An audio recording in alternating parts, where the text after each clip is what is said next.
हरे कृष्ण कृष्ण कृष्ण हरे हरे, हरे राम राम राम हरे हरे। जय जगत गुरु श्रील प्रभुपाद की जय, श्री गुरु महाराज की जय, निताय गौर सीतानाथ प्रेमानंदे। हरे हरे कृष्ण। চাতুর্মাস চলছে। চাতুর্মাসে এই মাসে শাক বর্জনীয়। শাকের মধ্যে বিভিন্ন জীবাণু সৃষ্টি হয়, জীবাণু থাকে বসে, পোকামাকড় ডিম পাড়ে, এইসব। ওই জন্য চেষ্টা করবেন, এই মাসটা শাক নিষেধ।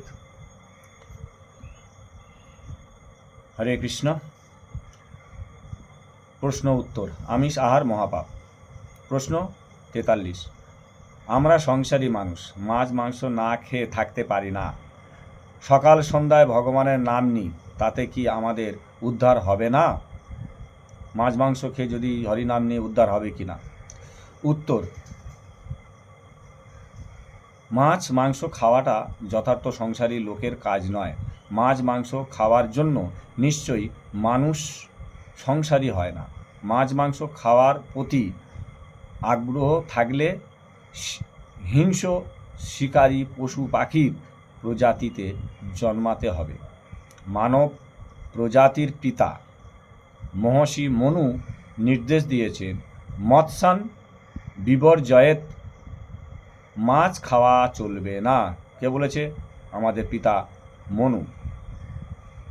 মনু হলো ব্রহ্মা, যে ভগবানের নির্দেশে মানুষ সৃষ্টি করেছিল, সেই প্রথম মানব সৃষ্টির করেছিল এই মনুকে।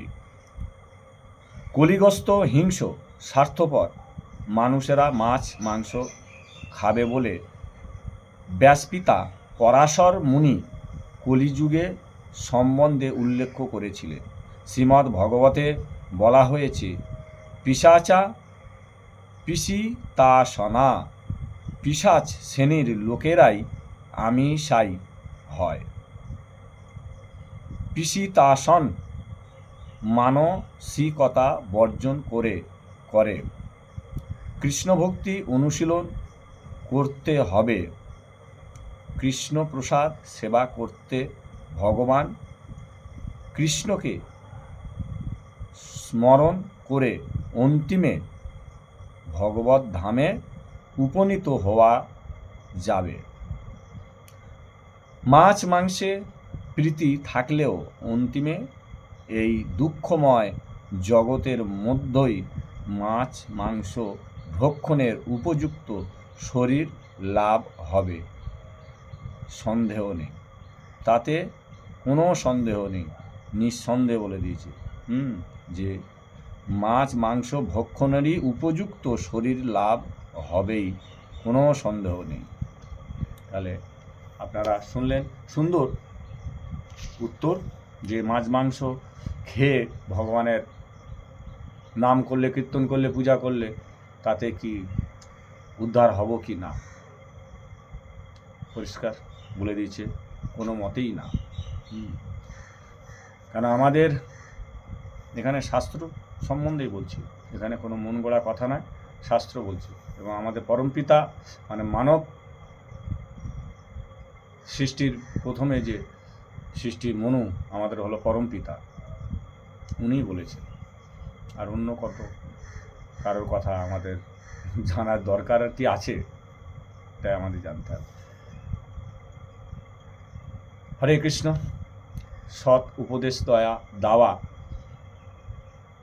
এটা আমার জগৎগুরু প্রভুপাদ, আমার গুরু মহারাজ, ইস্কনের গুরুবৃন্দদের কাছ থেকে আমি এই শিক্ষা পেয়েছি এবং সৎ উপদেশই দেবো।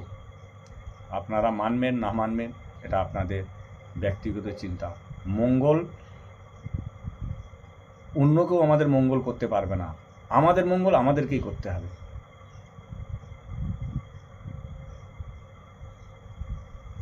আমাদের মঙ্গল আমাদেরকে করতে হবে। কিভাবে? শাস্ত্র মেনে চললে আমাদের নিজেদের মঙ্গল নিজে হবে, নিজে থেকে হবে। পাপ করব কি পুণ্য করব, পাপ আসবে কিভাবে, পুণ্য আসবে কিভাবে, পাপ যাবে কিভাবে, এ কথা না চিন্তা করে পাপ করা বন্ধ করে দেন, তাহলে পুণ্য চিন্তা করতে হবে না, পুণ্য অটোমেটিকলি চলে আসবে, সেটা চিন্তা করতে হবে না। পাপ করাটাই বন্ধ করে দিতে হবে আমাদের। পাপ কিসে হয় জানতে হবে, আর পাপ করা যদি বন্ধ করি তাহলে পুণ্য চিন্তাই করতে হবে না, ও তো আসবেই। আর যদি পাপ না করে পাপ করব, পুণ্য চিন্তা করবো, কি করে হবে? যাই হোক, ডিসিশন আপনাদের। সৎ উপদেশ জানানোর কর্তব্য আমার মাফ করবেন, আমার ইস্কনের প্রভুপাতের শিক্ষা দিয়েছে যে সৎ উপদেশ দেওয়া। তাই আপনাদেরকে বলছি, শাস্ত্র মতে আমার জগৎগুরু প্রভুপাত যা দিয়ে গেছেন সেটাই আপনাদের সামনে তুলে ধরলাম। হরে কৃষ্ণ কৃষ্ণ কৃষ্ণ হরে হরে, হরে রাম রাম রাম হরে হরে। কোনো ভুল ত্রুটি হলে ক্ষমা করবেন। হরে কৃষ্ণ।